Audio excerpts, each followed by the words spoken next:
Today we have Shelley Brown. Shelley Brown is a keynote speaker, mindfulness educator, and artist best known as the creator of Weird Girl, a series of humorous essays written about real life experiences. She's born and raised in Chicago.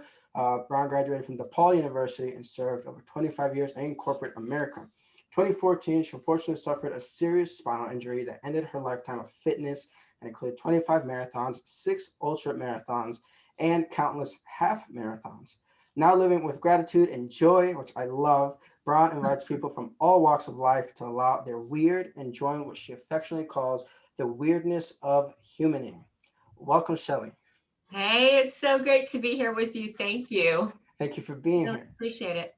So actually, funny enough, when I first read your bio, and I was like, I thought it was a motivational educator and artist, and then I was like, wait, no, that says mindfulness educator. So I guess I wanted to go ahead and start with what have you learned about mindfulness, and what does mindfulness really mean to you? Oh gosh. So mindfulness literally, I believe, saved my life Really? because like a lot of us, I had a lot of rapid ruminating thoughts, worrying about the future, Mhm. regrets about the past and guilt and, what if and what if this happens and arguing like with reality, And like like that this can't overthinking? be happening. Yeah. I don't want this to, yes, Gotcha. exactly. Okay. And so mindfulness to me, and by the way, as you stated in my bio, I was an ultra runner. I was not going to be like sitting there with my third eye, in yoga in lotus Mhm. position going, that was Yes. not my jam. But Hmm. mindfulness is literally being the driver of your awareness.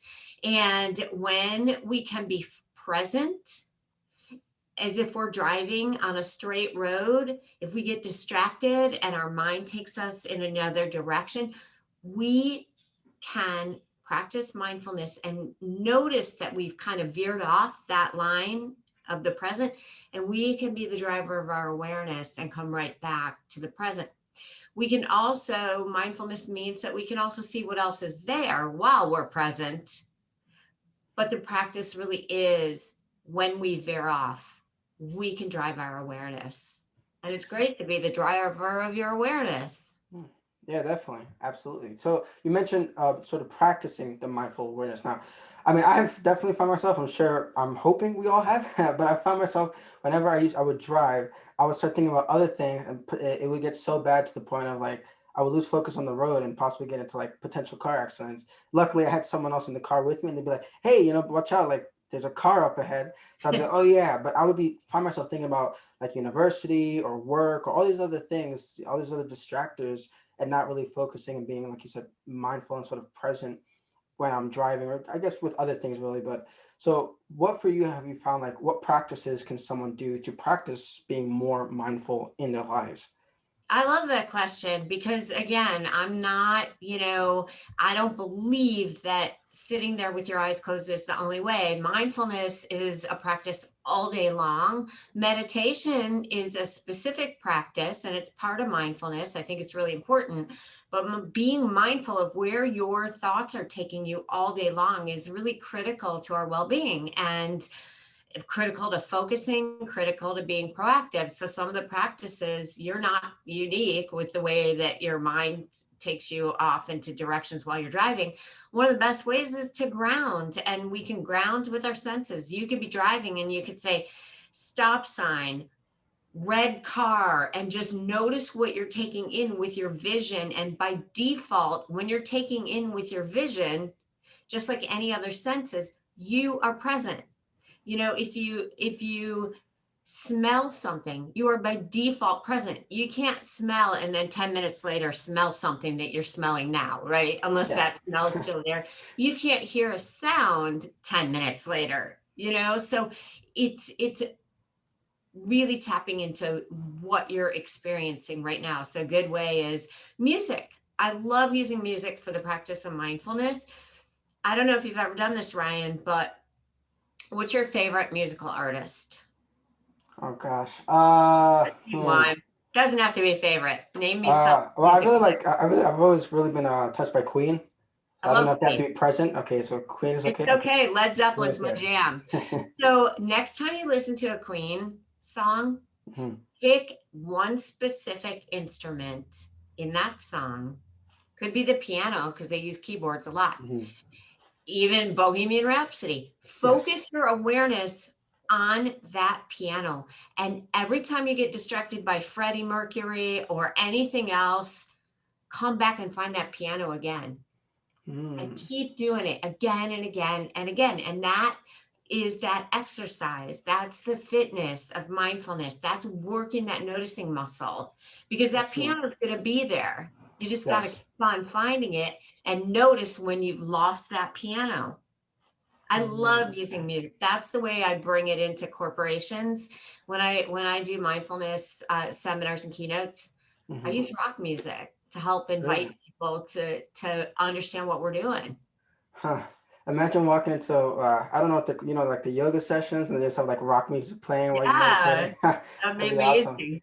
Huh, So, interesting. the other thing about it is like if you also to practice your awareness, Hmm. besides the piano, expand it out and like notice Freddie and notice all the other instruments and then play around with your awareness. Like go to Freddie, go to the piano, go to the guitar, go to the drums, go to, like drive your awareness around. It's really cool. Okay.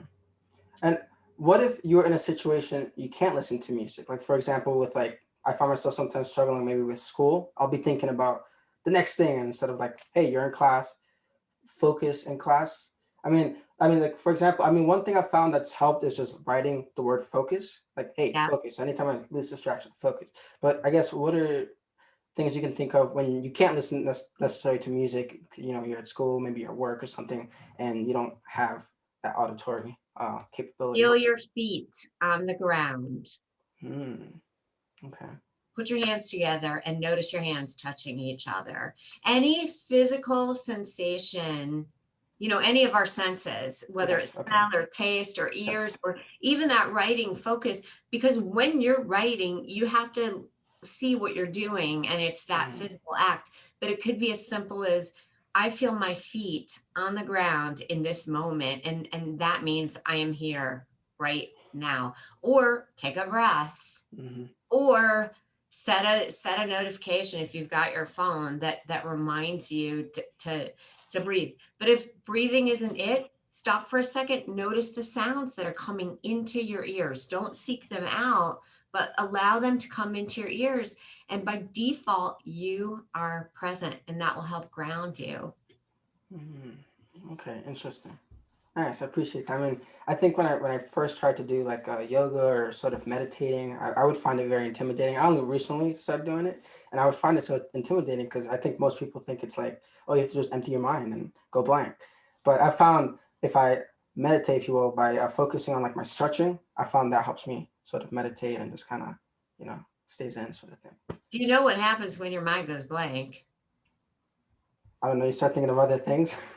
You're no longer alive because Oh, we're human. The practice isn't to empty your mind. The practice is to notice when you've gotten, when you notice you've gone off into thought. So the thing that I love to do when I talk about mindfulness is to demystify what we're trying to do. We're not emptying our mind. Our minds think. We're human beings. Mhm. But when we meditate, it's choosing an object for our awareness. It's either open awareness or a focused awareness, but we're choosing an object to anchor our Okay. mind in a focused awareness meditation, so Mhm. that when the practice is not the focus, it's noticing when we got lost and coming back. It's beginner's Mm. mind with kindness and non-judgment and Mhm. gentleness. It's not how much can I keep my mind right here. It's noticing when we've taken our mind away from that. Gotcha. Okay. Yeah. And you mentioned beginner's mind. Could you talk a little bit more about that? What do you mean? Like, so what? Could you explain a little bit more about just what beginner's mind? Yeah. So if we didn't know that we can keep starting over and over again, we would all feel like we suck and fail at mindfulness every Hmm. minute. The idea of beginner's mind is having this sort of openness, knowing that we can begin again at any time. And that's not just in meditation, that's in Hmm. life. I mean, we're human. We can all be really unskillful and say stuff that we don't want to, that we don't mean. We can do things that we didn't mean to do. Yeah. We're human beings, Hmm. but knowing that we can continually start again, whatever our intentions are, whatever our values are, we're going to veer off. We're going to get lost. We're going to get off track because we're human. But Yeah. knowing it doesn't matter. We can start again Mm. anytime. Yeah. And I love how you have in your bio like gratitude and joy and like being grateful for Yeah. life. And I guess I kind of want to transition a little bit to if you could tell your story a little bit about just your incident, like I guess the journey throughout. Because I mean, before what happened to you, like you were running, you identified as a runner, and then can't even imagine then afterward, just like yeah, now this big part of my life just isn't in my life anymore. Oh, yeah. Yet you still find a way to be grateful, to be joyful and happy. Could you talk a little about like just how was that journey for you, like finding sort of that, I guess, identity, if you will, of Oh hey, gosh. I'm a Yeah. runner. I love to run. Oh wait, no, now I have that choice pretty much taken away from me, and now I'm suffering. But no, it's like I'm grateful and I'm joyful. It wasn't that immediate. And by the way, I just want to make a quick point that there's a difference between joy and happiness to me. Mm, Joy, all right, neutrality for me is joy, meaning when nothing is wrong with something, isn't that better than something being wrong with something? yeah, yeah. So, can't we reframe that when something isn't wrong? Can't that just be joy? You know Yeah, what I mean? yeah. Like, Like, mm-hmm, how neutral is it that we can walk to the refrigerator and get something to drink? That's like a neutral thing. But mm-hmm, if you think about it, like it's different than just gratitude. It's noticing neutrality and being like, wow, I can go to the refrigerator anytime I want and get something to drink. And it's contrasting between something that's not good to something that, hey, like this is ordinary, but like that's joyful. We can reframe it is. ordinary into joy, and that doesn't mean like happy, yay. It just Mm-hmm. means we can reframe just neutral into joy. Yeah, like that self-awareness of like, hey, I have the opportunity to walk and I have the opportunity to go to a fridge. Like there's people who don't have fridges or can't walk or both. It's like you said, the normalcy of things, be joyful in that as well. Yeah, I mean that Oh, kind of like gives us this default state of joy. yes, yes. But what happened? So I'm not unlike a lot of people that sort of hang their identity on things outside of themselves. I mean, we all do it, whether it's our job or our bank account or our relationship Hmm. status or whether we're an Ironman or a triathlete or a marathoner or our physical abilities. We tend to say I am and I do that anyway. I'm an artist, but if we really think about it, that's not who we are. It's something we do, right? Because Yeah. take, for example, this is kind of a tragic example. I'm not going to use that example, but we're just who we are. So when we make things that we do our identity and they get stripped away, are we not the same person that we were before? We just can't do something, right? Hmm. So I spent a lot of my life making identities outside of myself. And I have a saying that when we look at the world as a clothing store of our identity, nothing is going to fit because Hmm. we can't hold on to things that may not belong to us as who we are. Right? So the Yeah. example of being a runner, I Hmm. wasn't a runner. I was somebody who runs. I see.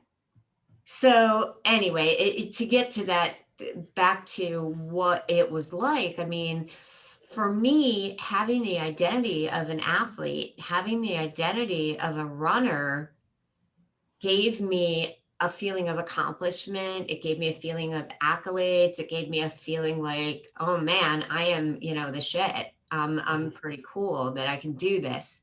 And when I got injured and I couldn't walk, it was as if my life bucket got dumped upside down and I didn't know who I was, because that to me was my identity. Yeah. And then it got stripped away. And it was like, oh my God, that's like a total sort of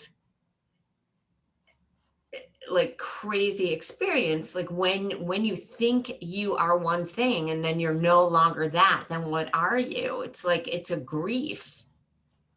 Yeah. And Definitely. so coming to the realization that we're just, what do you do when the one thing you thought made you you is gone? You have to figure out who you are. And it was a process, and I was desperately depressed and desperately grieving and desperately suffering and in a chronic pain cycle that I thought would kill me. How Plus, did you initially like deal with all that? Because that sounds like a lot. Like so. it was a lot, Ryan. Plus the fact that the relationship I was in was with somebody who was losing his identity to drugs. Yeah, it was like Wow. life is gonna like pull the rug out underneath you. And I got fired from a job at the same time. Damn. It was just like, but you know what? A lot of people go through these times in their lives that break them open so that they're kind of called to figure it out. And I feel like that was my season in life that called me to reassess and reevaluate and figure out like who am I and kind of what does this mean. And it was hard and it was horrible, and I got a lot of support from people.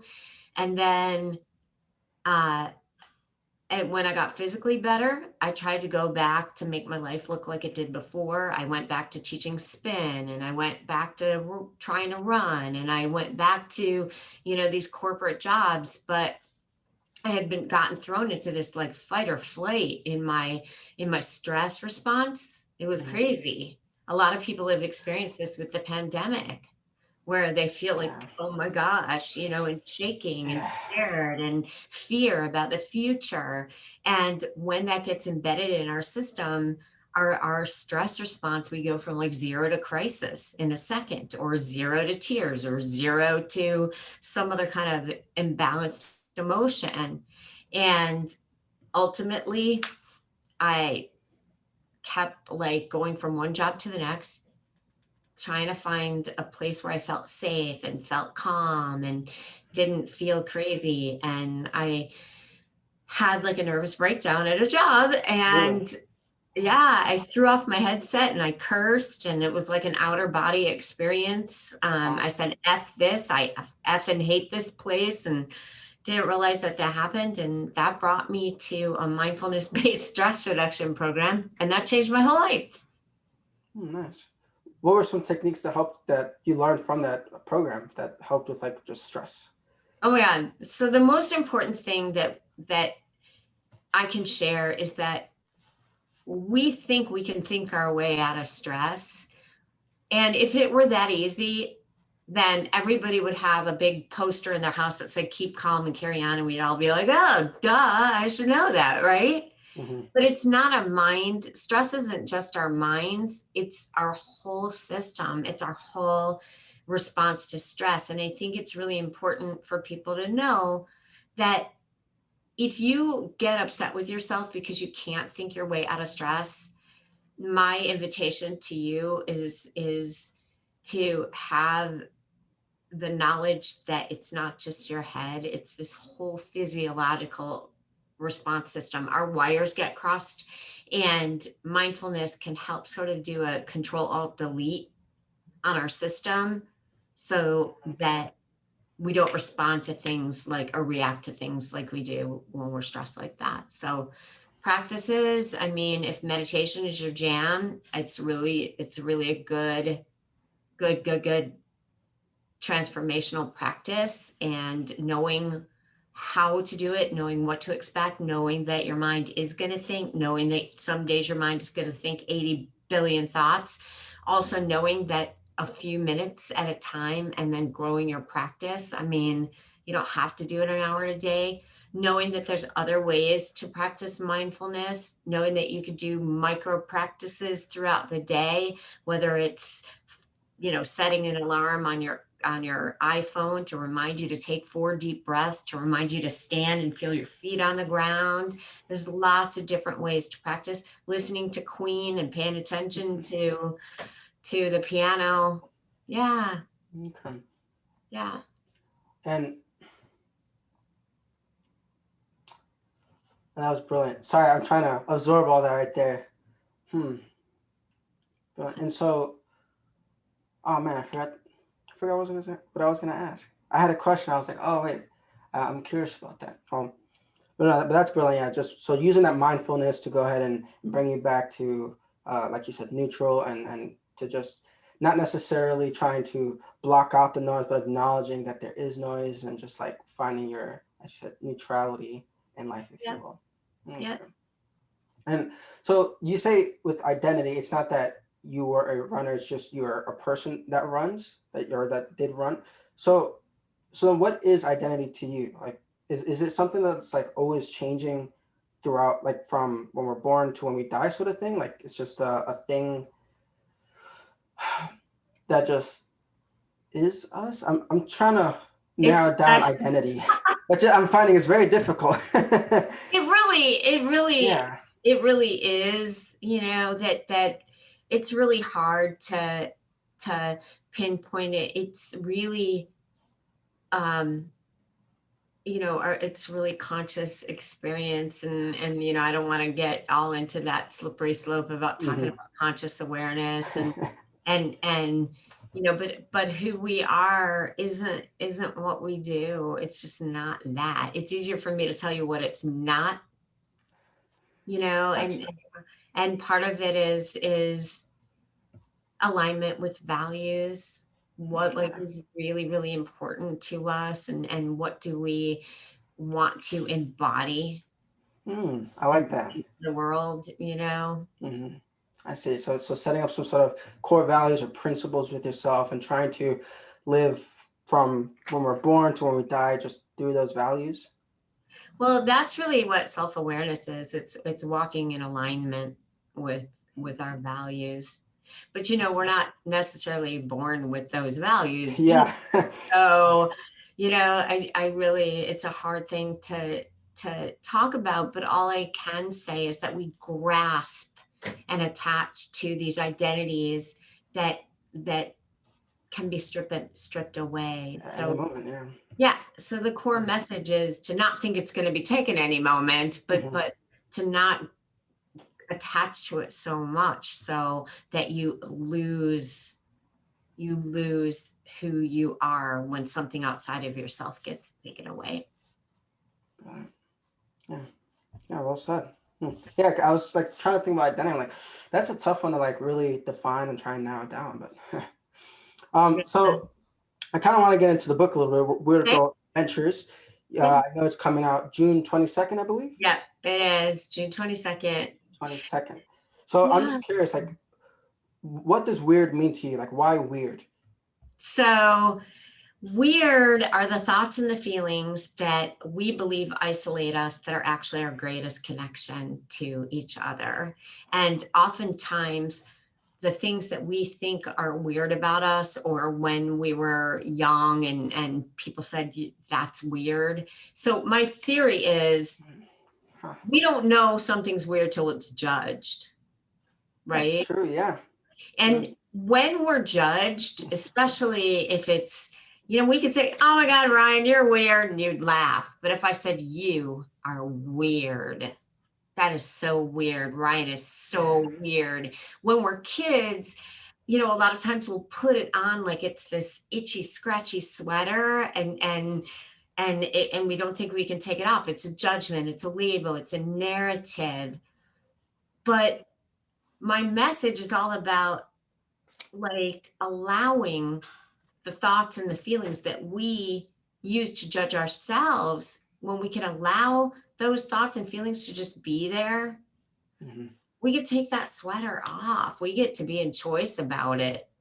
And then that sweater can become a cape and become our superpower. And so I ask people if they can think back to a time when they were a kid and they were, okay, I'm going to ask you, Ryan, did you ever think to yourself, oh my gosh, I'm weird? Yes. Do you remember when? um, I'm trying to think of an example. I mean, like growing up, I always thought of like different ideas in my head of like, why isn't the world like this? Like that seems silly to me. But then growing up, I realized like those ideas were things people are like thinking of when they're like more like older. So I always find myself thinking of these other like ideas in my head. Like growing up, I couldn't really do things. Growing up, I had a more of a abusive father and whatnot growing up and whatnot. So, but I always found myself having all these crazy ideas of like, why is the world like this? Why not just do this? Like it seems so obvious. And then those are like products or things that eventually, I'll give you an example. Okay, when the BlackBerry, Yeah. remember the BlackBerry with the keyboard? That's I'm like, a, that seems so silly. Why do we have phones that have keyboards with buttons? Why not just have a full screen? And then years later, the iPhone came. I'm like, huh? Like I don't get why that wasn't a thing earlier. Like that doesn't make any sense to me. So like things like that, I always found were weird. okay, so let me ask you this. Hmm. So did you think I'm weird because I have these kind of weird thoughts? Did you ever think that or no? No, I mean I just thought it was strange that no one like had ever thought of that. Like, what do you mean there's no screen? But I will say then once I started talking out loud, like with my siblings, maybe more so with friends, I guess, is like they just kind of look at me like, what is this little kid talking about? I'm like, oh, okay, I guess it's like a strange So thing to you think of. so you probably felt like that was kind of weird to me that I think this way. Hmm. And now I'm going to ask you this. Hmm. How does the way that you thought as a little kid, the way that people thought, like, why does he think that way? And that's kind of weird. How does that serve you now? Well, I mean, well, I'm grateful, and it's sort of helped me embrace that side of me of like, no, yeah, I am, like, I do just think of crazy ideas, and that's cool, like, that's fine, that's okay. Like, why not just fully embrace it, and not just accept it, but like, embrace it, take it on fully, and then act on it somehow that I find creative or fun or, positive. Got it. And I see it as you were pretty curious. There was a lot of curiosity going on. Like, why is this? And Hmm. guess what? You're talking to me and you are using that weird thing, that curiosity to ask me questions to find out more about me. So my theory is that we get judged for being weird, and that thing that we're judged for when we get older ends up being the way that we serve others. Hmm. So that's kind of my theory about our weird, That's brilliant. that the thoughts and the feelings that we believe isolate us are actually our connection, like you and I are connecting, and Mhm. they end up being what serves us. I see. So, in order to really connect with other people, we have to first connect with our sort of inner weird, as you say, sort of that thing that makes us individually unique. Yeah. And allow it. It doesn't mean you have to like it. Doesn't mean you have to love it. You don't, doesn't mean you have to rock it. Hmm. But again, it's that when we're not in resistance to something and we can allow it, Hmm. that's the starting place of possibility. Resistance, there's nothing possible. Allowing is permitting. So when we permit that weird thing in us, it may just turn out to be the thing that serves other people. I see. So, Yeah, allowing is that first step towards perhaps one day maybe loving it, maybe embracing it, maybe, just seeing what happens. maybe. And if not, guess what? It's better than resisting it, isn't it? Hmm. So my Absolutely. book is a bunch of like quirky stories Hmm. about sort of in between, sort of before mindfulness all the way to mindfulness, just these stories of how I made meaning and observed life. And for me, everything felt like sort of a freight train to a roller coaster down a rabbit hole. And sometimes they were funny stories, sometimes they were angst, just a lot of big emotions, but it's really a very human book. It's not the kind of book that is telling us that we need to do anything better. It's not telling us we should be this or never do this or always do this. Mhm. It's a book that I think people will sense some relief in their own humanity, like feel less alone, feel seen, because we are all each other, just dressed in different clothing, Hmm. I because we see. only have a set range of emotions. Yeah, that's true. Hmm. Now, you talk about weirdness, but not just weird, but weirdness of humaning. So, We're humaning. so humaning being just humans, what, living life? Yeah. Yeah. Okay. We're all weird. We're just a different kind of weird from each other. And so I call it this collective weirdness of humaning, because we're just humans. Everybody I have ever asked, have you ever thought you're weird? Everyone says, Yeah. oh yeah. Yeah. And people actually like that, because individuality is really what we all want. Don't we all want to be seen? Don't we all want to belong? Don't we all want to feel accepted for our own individuality, our own weird, our own Mhm. humanity? I see. And so with the weirdness, we mentioned, we kind of talked about like judging and like how we kind of get judged throughout life as we grow up. What would you say would could possibly help people with perhaps not judging other people? Maybe someone who has good intentions, let's say, but have found that them judging others, as we've seen, it forces us weird people, if you will, to kind of shy away from our uniqueness. What can someone do to perhaps not be so judging with other people or even themselves? That is such an important question, because it really is a both and. It is judging ourselves, and then it is this judgment of other people. And funny enough, I've broken weird down into an acronym. Hmm, So the W is welcome. Like, are we welcoming ourselves? Like when you think about hospitality and you walk into a hotel, you feel like so welcome, right? yeah. But we don't always do that to ourselves, and we certainly don't do it with each other. So how can we be curious? How can we meet people with hospitality? How can we meet ourselves with that welcome hospitality, and let go of that judgment? And a lot of it is that noticing. We have to notice, what are those barriers we put up to being welcoming to others and being welcoming to ourselves. And then the other thing is the E is engaging. So are we engaged, or are we putting up a barrier again? Like, if I'm not going to engage myself fully, it's because I'm judging myself. I And if see. I'm not engaging with other people, it's either because I'm judging myself, or I'm putting up barriers to engage with them. So it's welcoming and then engaging. And then the I of weird is integrate. So I don't know about you, Ryan, but I used to be one person on Facebook, one person on Instagram, one person on LinkedIn, one person outside of work, one person at work. And it's like, that's what disintegrated means, right? Mhm. Pieces.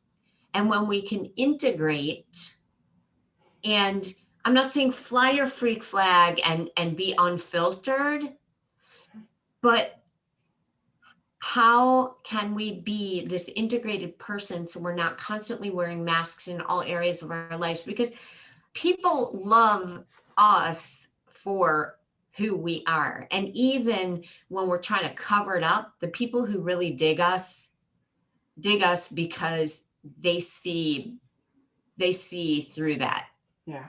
stuff. Mhm. So integrated is putting those pieces together. The R is risk. Hmm. What kind of risks are we willing to take to show up with our own weird, to show up With that as uniqueness. our own selves? And what risks are we willing to take to allow others to be that with us? Hmm.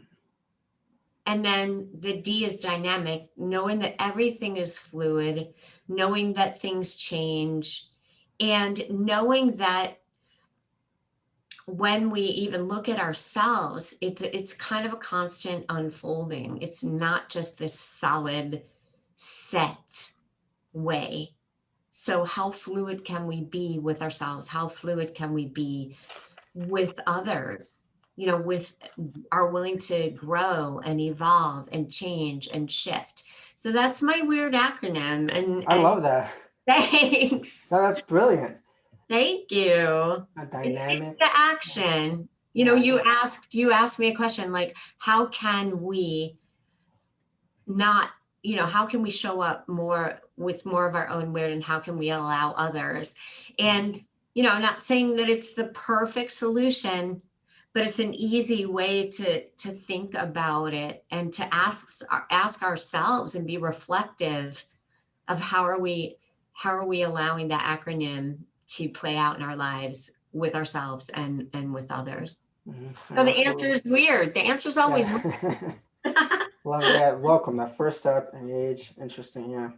Yeah, Yeah. because it's like I when I first started with the podcast, and even now a little bit, like I always find myself judging as like, oh man, I could have asked this question a little better. I could have communicated a little better. Because like for me, this is fairly new, communicating out with others and trying to ask Yeah. questions and whatnot. I'm like, huh, wow. But first you have to sort of welcome it and follow the whole weird. And like you said, dynamic, like accept that it's always going to be forever changing because Yeah. we're humans, we're always changing ourselves as well, our thoughts, our ideas. Yeah. And why do you think so many people think that like it has to be like one way or that's it? Like I think there's so much resistance when it comes to being dynamic, sort of flexible instead of embracing that, hey, we are human. We like think of the Shelley from 5 years ago, right? It's not the Oh same gosh. person you Yeah. are today. And perhaps in a week from now, you're not gonna be the same Shelley, right? Because there's gonna be all these other new ideas. Why do you think there's so much resistance with all this change and, as you say, dynamicness? That's a great question. And I will say, Ren, you probably can look at yourself and when you first started doing your podcast and see, Mhm. how Yes. different. And it's one word, I call it bullshould.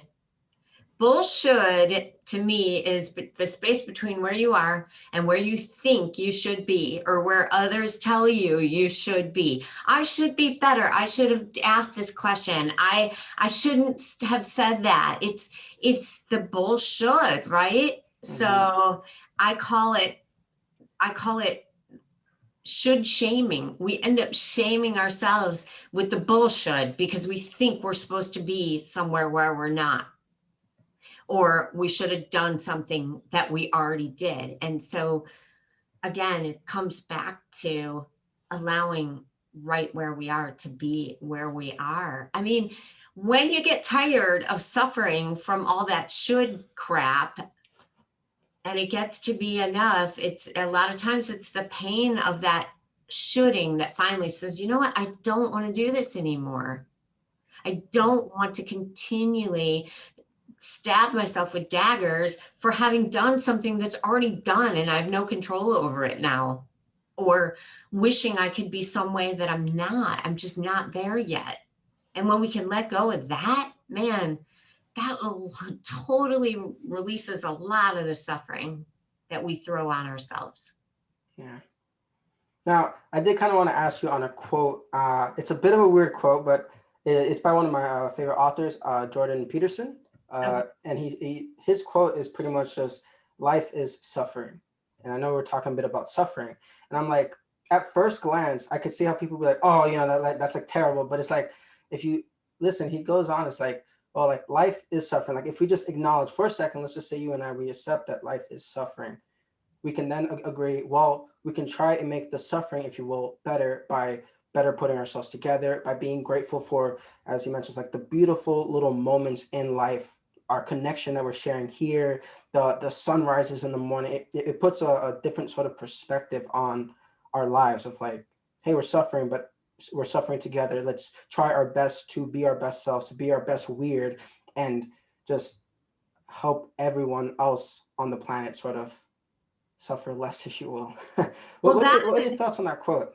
so the whole practice of mindfulness is really all about reducing suffering, reducing our own suffering, and reducing the suffering of others. It's all about the reduction of suffering. And I agree with the quote, because our minds, our minds are always going to make meaning out of things. If you've ever read Michael Singer, The Untethered Soul, or you ever read anything about mindfulness, which you probably have, it's our human nature to think. We attach meaning to To everything. everything.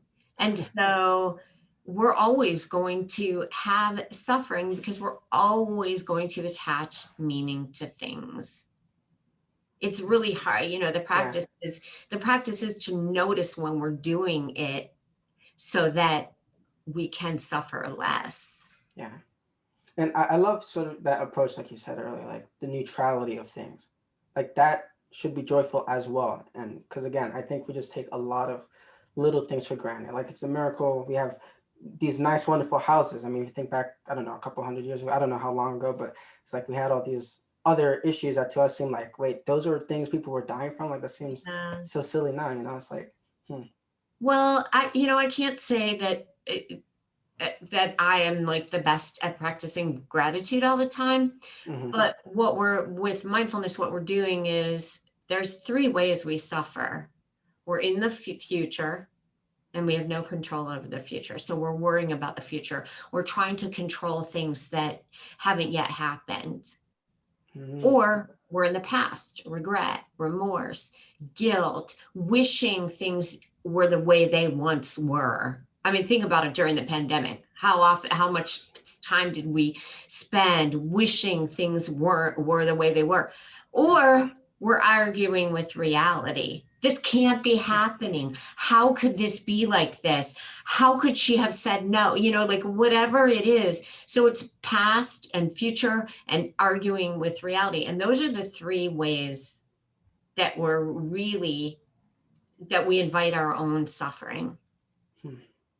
So thank you. gratitude is a great practice, Mm-hmm, but if you can't be grateful, neutrality and yeah, being in the here and now, whether it's good, bad, sucks horribly, it's being in right now because everything is impermanent and it will pass. And that is one of the hugest lessons in life.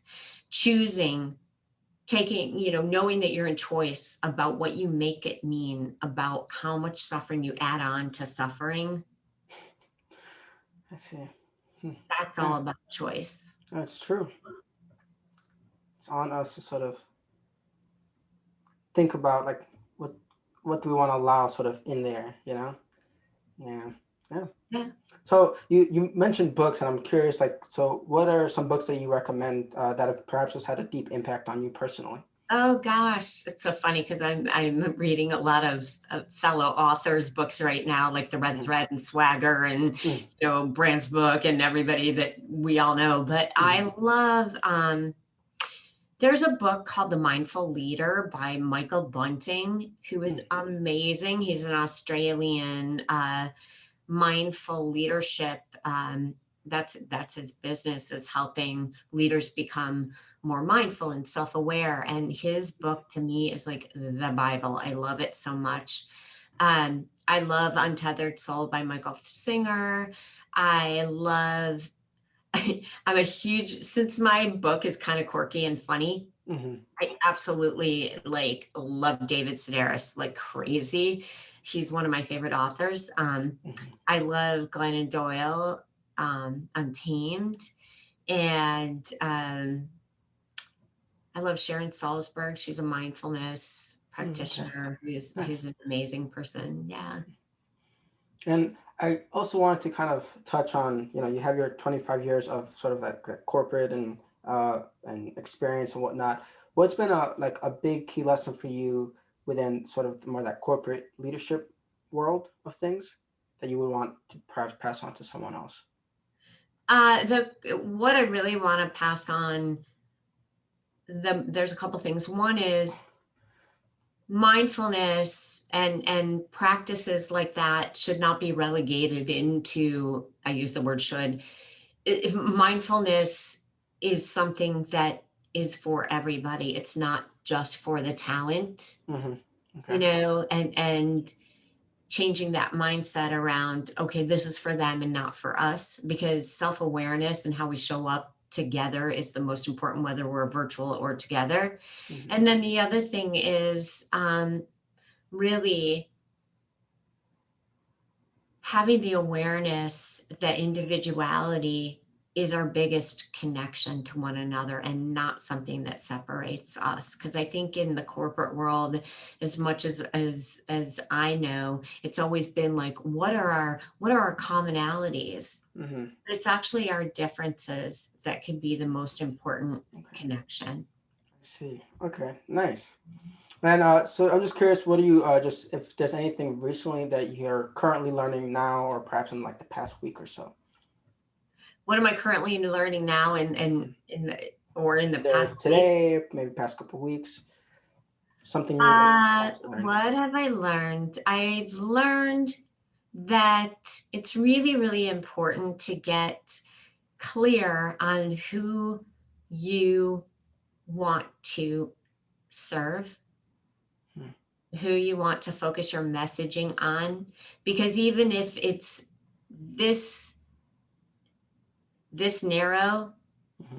it's going to grow and expand from there. But if you can get clarity on who you want to serve, then you can be more concise and more clear about what you can bring to them. Yeah, like the value. I see. Yeah. Yeah. Okay. Brilliant. Thank you. What about Uh, you? what is something I've recently learned? Let me think. Let me think. Let me think. Oh, okay. Well, um, recently reading from The Power of Giving Away Power. Instead of focusing on like the hierarchy of the pyramid within organizations, focus more on the, as we said, connection, the connectivity, and focus. He mentions a new shape, Matthew Barzin, constellations, and it's like, as kind of you said too, like the uniqueness, the individuality of each person. If you add it up with each other, you can create this new sort of power and these new ideas. And if each person were to come up with an idea, sort of thing. I thought that I was a love that. really And I saw cool your concept. post. I saw your post on Instagram, Yeah, and that's very cool. I thought it was a really cool idea. I had never heard of the constellation shape before, so I that know. one's really been sticking with me. That's Um, awesome. so, well, I do want to ask: is there any way I can go ahead and bring value to you? Well, thank you. Really, with the book coming out, I'm excited about that. I also, my deepest desire, I was a fitness instructor for 20 years, and I was also, on in person to person speaking. And my desire is more virtual speaking opportunities and more in person speaking opportunities. And that is what lights me up. Nice. All righty. And so, where can people reach out to you if they either want to reach out to you, get your book, or check more about you? Yeah, thank you. So, Instagram at Weird Girl Adventures, LinkedIn, Shelley Brown. My website is weirdgirladventures.com. The book is available on Amazon, Barnes and Noble, Target, Walmart, through my website, Weird Girl Adventures from A to Z. It's not a label, it's a lifestyle, and it's not just for weird girls. Absolutely. Well, thank you for being here. I appreciate your time and your energy, just being here together, connecting, as we said. Um, thank you. Thank you, Ryan. It was really great. I enjoyed it.